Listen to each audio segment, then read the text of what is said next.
NMMS ಪರೀಕ್ಷಾ ತಯಾರಿ ನಡೆಸುತ್ತಿರುವಂಥ ಎಲ್ಲ 8ನೇ ತರಗತಿ ವಿದ್ಯಾರ್ಥಿ ಮಿತ್ರರೇ, ಎಲ್ರಿಗೂ ನಮಸ್ಕಾರ. There is no shortcut for success. ಪರಿಶ್ರಮಕ್ಕೆ ಪರ್ಯಾಯವಾದುದು ಯಾವುದೂ ಇಲ್ಲ.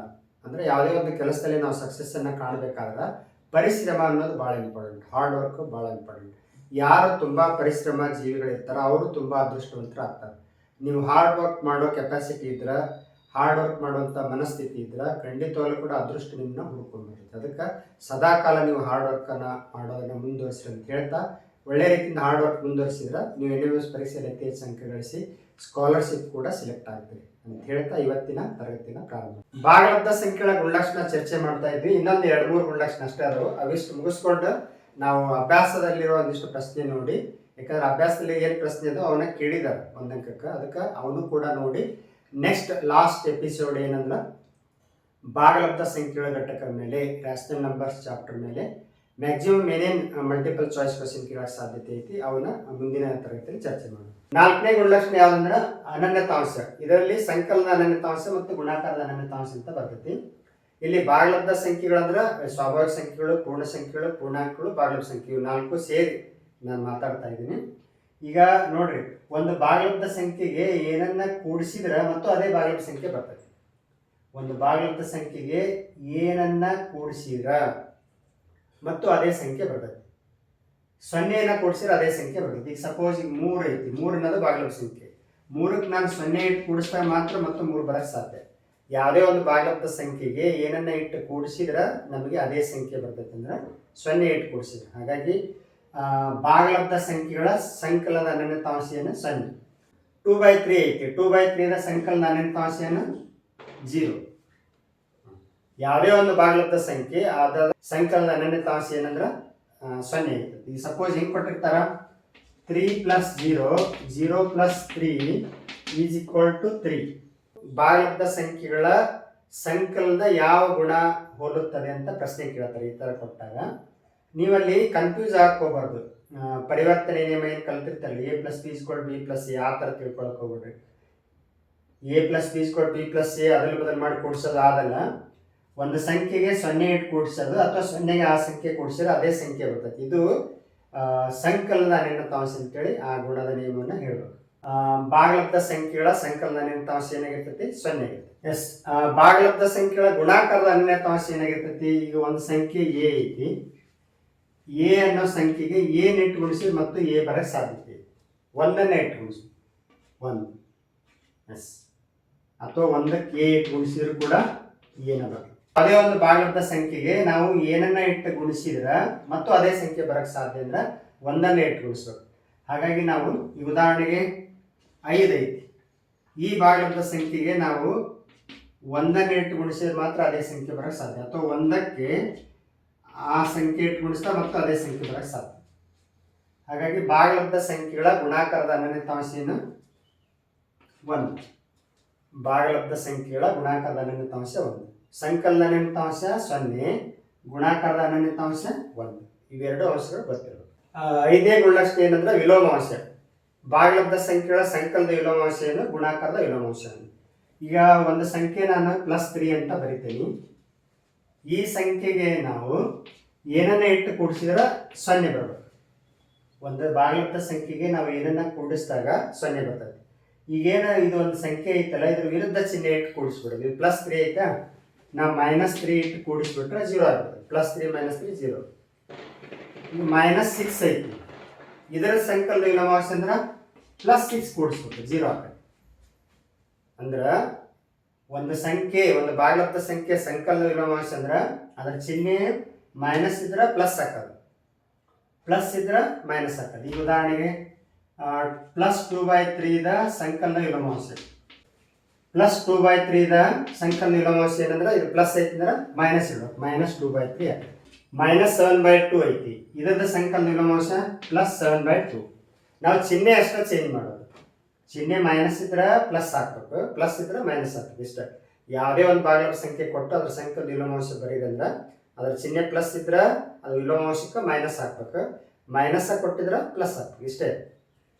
ಇನ್ನು ಗುಣಾಕಾರದ ವಿಲೋಮಾಂಶ ಅಂದ್ರೆ ಈ ಒಂದು ಸಂಖ್ಯೆ 2/3 ಐತೆ ಅಂತ ತಿಳ್ಕೊಳ್ಳಿ. ಇದಕ್ಕೆ ನಾವು ಏನನ್ನ ಇಟ್ಟು ಗುಣಿಸಿದ್ರೆ ಉತ್ತರ 1 ಬರಕ್ಕೆ ಸಾಧ್ಯ.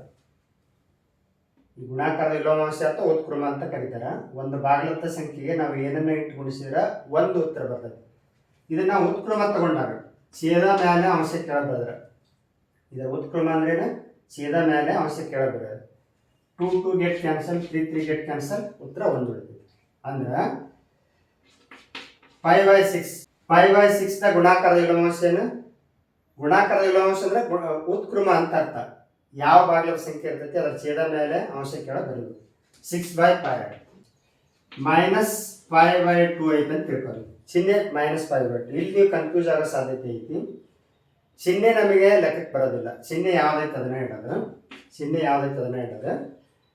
ಛೇದ ಮೇಲೆ ಅಂಶ ಕೆಳಗೆ. ಈ ಉದಾಹರಣೆಗೆ ಗುಣಿಸಿ ನೋಡ್ಬೇಕು. -5/2 into -2/5. 2 2 get cancel, 5 5 get cancel, minus into minus +1 ಬರ್ಬೇಕು ಉತ್ತರ. ಹಾಗಾಗಿ ಇಲ್ಲಿ ಚಿಹ್ನೆ ಮೈನಸ್ ಇದ್ರೆ ಮೈನಸ್ ಇರ್ತದೆ, ಅದೇನು ಲೆಕ್ಕಕ್ಕೆ ಬರೋದಿಲ್ಲ. ನೀವೇನು ಮಾಡ್ಬೇಕಂದ್ರೆ ಛೇದ ಮೇಲೆ ಅಂಶ ಕೆಳಗೆ ಇಡಬೇಕು. ಯಾವುದೇ ಒಂದು ಸಂಖ್ಯೆ ಕೊಟ್ಟು, ಈಗ 10/3 ಅಂತ ಕೊಟ್ಟಾರ, -10/3 ಅಂತ ಕೊಟ್ಟರು. ಇದರದ್ದು ಗುಣಾಕಾರದ ವಿಲೋಮಾಂಶ ಎಷ್ಟಂದ್ರೆ ಮೈನಸ್ಕ್ಕೆ ಮೈನಸ್ ಛೇದ ಮೇಲೆ ಅಂಶ ಕೆಳಗೆ -3/10. ಈ ಥರ ಗುಣಾಕಾರದ ವಿಲೋಮಾಂಶ ಅಂದ್ರೆ ಯಾವುದು ಒಂದು ಭಾಗಲಬ್ಧ ಸಂಖ್ಯೆ ಕೊಟ್ಟಿರ್ತಾರ ಅದರ ಚಿಹ್ನೆ ಯಾಸ್ ಇಟ್ ಈಸ್ ಬರೋದು, ಛೇದ ಮೇಲೆ ಅಂಶ ಕೆಳಗೆ ಬರೋದು ಅಷ್ಟೇ. ಭಾಗಲಬ್ಧ ಸಂಖ್ಯೆಗಳ ಮುಂದಿನ ಗುಣಲಕ್ಷಣ ಯಾವುದಂದ್ರೆ ವಿತರಣಾ ನಿಯಮ ಅಂತ ಕರಿತೀವಿ, ಡಿಸ್ಟ್ರಿಬ್ಯೂಟಿವ್ ಪ್ರಾಪರ್ಟಿ. ಎ ಬಿ ಮತ್ತು ಸಿ ಅನ್ನೋ ಮೂರು ಯಾವುದೇ ಭಾಗಲಬ್ಧ ಸಂಖ್ಯೆಗಳಂತ ತಗೊಂಡ್ರೆ ನಾವು A into bracket of B plus C bracket complete is equal to ಹೆಂಗೆ ಬರೀಬೋದು ನೋಡ್ರಿ. ಇದನ್ನೇ ಗುಣಿಸೋಣ. A into B A B, plus into plus plus, A into C A C. ಇದು ಒಂದು ಸೂತ್ರ ಆಯ್ತು. ಗುಣಾಕಾರವು ಸಂಕಲನದಿಂದ ವಿತರಣೆ. ನೆಕ್ಸ್ಟ್ ಗುಣಾಕಾರವು ಮೈನಸ್ ಬಂದಿದೆ. A into B A B, plus into minus minus, A into C A C. ಈ ಥರ ಇದ್ರೆ ನಾವು ವಿತರಣಾ ನಿಯಮ ಅಂತ ಕರಿತೇವೆ. ಈ ರೂಪದಲ್ಲಿದ್ರೆ ಇದು ಭಾಗಲಬ್ಧ ಸಂಖ್ಯೆಗಳ ಯಾವ ಗುಣವನ್ನು ಹೋಲುತ್ತದೆ ಅಂದರೆ ಇದು ವಿತರಣಾ ನಿಯಮವನ್ನು ಹೋಲುತ್ತದೆ. ಇದನ್ನು ಯಾವುದಾದ್ರು ಒಂದು ಉದಾಹರಣೆ ತಗೊಂಡು ಮಾಡ್ಬೋದು. ಈಗ 3 ಅಥವಾ 2 3 4. ಎ ಅಂದ್ರೆ 2, ಬಿ ಅಂದ್ರೆ 3, ಸಿ ಅಂದ್ರೆ 4. ನೋಡಿ ಸರಿ ಹೊಂದುತ್ತೋ ಇಲ್ಲ. 2 into 3 plus into plus plus 2 into 4. ಇದು 2 ಆಸ್ ಇಟ್ ಈಸ್. 3 4 7, 2 3 6, 2 8, 2 14, 8 6 14. ಈ ಥರ ಎಡಭಾಗ ಮತ್ತು ಬಲಭಾಗ ಸರಿ ಹೊಂದ. ಎಲ್ಲ ಭಾಗಲಬ್ಧ ಸಂಖ್ಯೆಗಳ ಗುಣಲಕ್ಷಣಗಳನ್ನ ನೋಡಿದೀವಿ ನಾವೀಗ. ಏನೇನಿದ್ದು? ಆವೃತ್ತತೆ, ಪರಿವರ್ತನೀಯತೆ, ಸಹವರ್ತನೀಯತೆ, ಅನನ್ಯತಾಂಶ, ವಿಲೋಮಾಂಶ, ವಿತರಣಾ ನಿಯಮ. ಈಗ ಅಭ್ಯಾಸ 1.1 ಸಮಸ್ಯೆಗಳನ್ನ ನೋಡೋಣ. ಫಸ್ಟ್ ಮೇನ್ನಲ್ಲಿರೋದು ಇವುಗಳಲ್ಲಿ ಬಳಸಲಾಗಿರುವ ಗುಣಾಕಾರದ ಗುಣಲಕ್ಷಣವನ್ನು ಹೆಸರಿಸಿ. ಈಗ ಏನು NMS ಪರೀಕ್ಷೆಗಳು ಕೂಡ ಪ್ರಶ್ನೆ ಇದೇ ಥರ ಇರ್ತವೆ. ಏನಂದ್ರೆ ಈ ಥರ ಒಂದು ಗಣಿತದ ಹೇಳಿಕೆ ಕೊಡ್ತಾರೆ. ಇದು ಇಲ್ಲಿ ಬಳಸಲಾಗಿರುವ ಗುಣಾಕಾರದ ಗುಣಲಕ್ಷಣ ಯಾವುದಂತ ಕೇಳ್ತಾರೆ. ಅಲ್ಲಿ ಕೊಟ್ಟಿರೋ 4 ಆಯ್ಕೆಗಳಲ್ಲಿ ಸಂಕಲನ, ಅನನ್ಯತಾಂಶ, ಗುಣಾಕಾರದ ವಿಲೋಮಾಂಶ, ಪರಿವರ್ತನೀಯತೆ, ಸಹವರ್ತನೀಯತೆ, ಈ ಥರ ಆಪ್ಷನ್ಸ್ ಕೊಟ್ಟಿರ್ತಾರೆ. ನೀವು ಯಾವ ಐತೆ ಅನ್ನೋದನ್ನು ಕರೆಕ್ಟಾಗಿ ಫೈಂಡ್ ಔಟ್ ಮಾಡೋದು. ಇವುಗಳಲ್ಲಿ ಬಳಸಲಾಗಿರೋ ಗುಣಾಕಾರದ ಗುಣಲಕ್ಷಣವನ್ನು ಹೆಸರಿಸಿ. ಫಸ್ಟ್ ಒಂದು ನೋಡ್ರಿ, -4/π into 1 is equal to 1 into -4/π is equal to -4/π. ಒಂದು ಭಾಗಲಬ್ಧ ಸಂಖ್ಯೆಗೆ ಏನನ್ನ ಇಟ್ಟು ಗುಣಿಸಿದ್ರೆ ಮತ್ತು ಅದೇ ಸಂಖ್ಯೆ ಬರ್ತೈತೆ. ನೋಡಿ ಇಲ್ಲಿ ನೀವು ಕನ್ಫ್ಯೂಸ್ ಆಗ್ಕೊಬಿಡ್ರಿ. ಪರಿವರ್ತನೆಯ ನಿಯಮ ಮತ್ತು ಗುಣಾಕಾರದ ಅನನ್ಯತಾಂಶ ಅದು ಬೇರೆ ಬೇರೆ. ಒಂದು ಸಂಖ್ಯೆಗೆ ಒಂದನ್ನು ಇಟ್ಟು ಗುಣಿಸಿದಾಗ ಮತ್ತು ಕೊನೆಗೆ ಅದೇ ಸಂಖ್ಯೆ ಬಂದಿರ್ತದೆ. ಹಾಗಾಗಿ ಇದು ಯಾವುದಂದ್ರೆ ಗುಣಾಕಾರದ ಅನನ್ಯತಾಂಶ ಅಂತ ಬರೀಬೇಕು. ಗುಣಾಕಾರದ ಅನನ್ಯತಾಂಶ.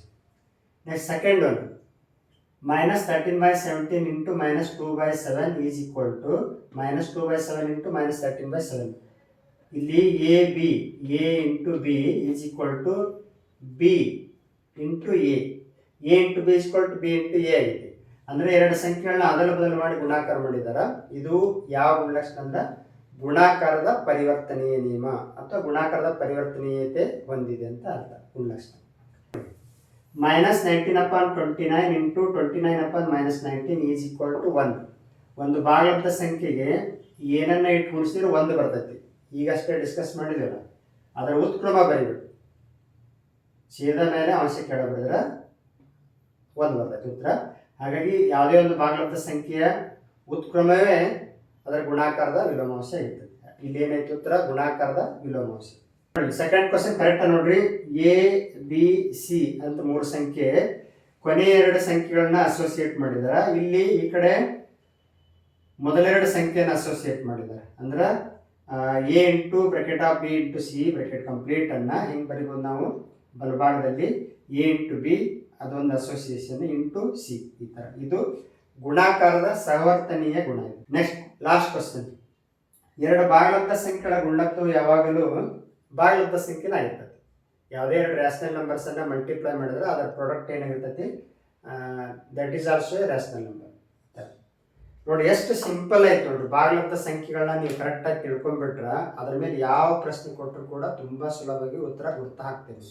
ಆ ಉದ್ದೇಶಕ್ಕೆ ನಾವು ಭಾಗಲಬ್ಧ ಸಂಖ್ಯೆ ಅಂದ್ರೆ ಏನು, ಅದರೊಳಗೆ ಯಾವ 4 ಗಣಗಳು ಬರ್ತಾವೆ, ಅದರ ಗುಣಲಕ್ಷಣ ಏನು ಎಲ್ಲ ಕಂಪ್ಲೀಟ್ ತಿಳ್ಕೊಂಡ್ರೆ ಈ ಘಟಕದ ಮೇಲೆ ಒಂದು ಪ್ರಶ್ನೆ ಗ್ಯಾರಂಟಿ ಕೇಳ್ತಾರೆ, ಒಂದು ಪ್ರಶ್ನೆ ಮಿಸ್ ಆಗಬಾರ್ದು. ಆ ಉದ್ದೇಶಕ್ಕೆ ಕಂಪ್ಲೀಟ್ ಆಗಿ ಪಾಠದಲ್ಲಿ ಏನೇನು ಕಂಟೆಂಟ್ ಐತೆ ಎಲ್ಲವನ್ನು ಕೂಡ ಪರಿಚಯ ಮಾಡಿದ್ವಿ.